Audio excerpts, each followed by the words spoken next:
Hej Pernille, vi har valgt her om det russiske skolesystem. Vi har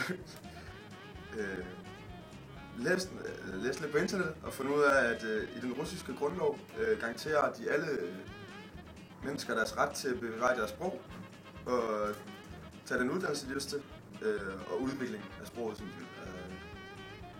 et disciplin, de har i folkeskolen, der minder den lidt om det kinesiske, fordi at når læreren kommer ind i klasselokalet, så skal eleverne altid rejse op, og det ved du godt. Altså hvis du skal sådan tænke lidt over til det danske, så ved vi godt, det kommer ikke til at ske. Når du kommer ind, så får du også ikke til at komme at stå. I Rusland, der er så det, at 10% af de russiske børn går i realskoler, og det er jo elitens børn, altså det er dem, der har mange penge. Der er vist børn, der går der. Og det er obligatorisk for russiske børn, det er at gå i skole, starte skole, når de er 7. Og så skal de på grundskole, der var i 3 år. Så kommer der en obligatorisk skolegang, der var i 5 år. Og det vil så sige, at de har 8 års skolegang, men der er 55% af eleverne tager desuden 2 år mere og vil afslutte deres eksamen, når de så er 17 år. Hvilket jo er 2 år senere, end man er i Danmark, hvor man i Danmark, der er man, eller Danmark, der er man 15 eller 16, når man stopper i folkeskolen. I år der havde man for første gang en enhedseksamen, som altså den samme eksamen over hele landet, fordi den har altid været delt op. En ting, vi blev meget mærke i, dengang vi begyndte at læse om Rusland, det var, at der er faktisk meget korruption stadig i Rusland.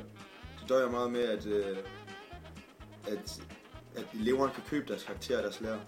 Og grunden til, at de kan det, er fordi, at lærerne faktisk tjener 3 gange så lidt som en industrimedarbejder. De får ikke ret meget løn, så måden de kan tjene lidt ekstra på ved siden af, det er ved at tage imod korruption. De russiske børn bliver ikke længere tvunget ind som møtrikker i maskinen, som dengang Stalin han var, og kommunismen var. Der gik de meget op i skolen med, at der skulle de elske deres ledere, og de blev faktisk nærmest hjernevasket med, at Lenin også, hvor han var deres største idol, de havde billeder til at hænge op i deres klasselokaler, for at rigtig kunne tilbede nærmest deres lærer. Altså, det ene sted, hvor jeg lige kan huske lige nu, hvor man ser stadig i verden, det er i Nordkorea, hvor de også er begyndt at åbne lidt op nu, efter de har fået en ny leder.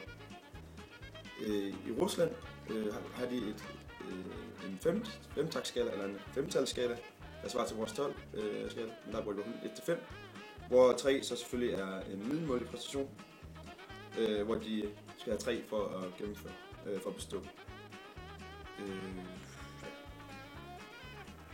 Det betyder det, ja? Okay. Vi mener, at det russiske skolesystem går meget efter Howard Gardners 8 forskellige en slags intelligens, ligesom vi gør i Danmark, fordi også det der med, at den russiske kultur er blevet meget mere påvirket for meget mere vestlige reformer. Så vi mener også, at de begynder at køre efter Gardners intelligensformer.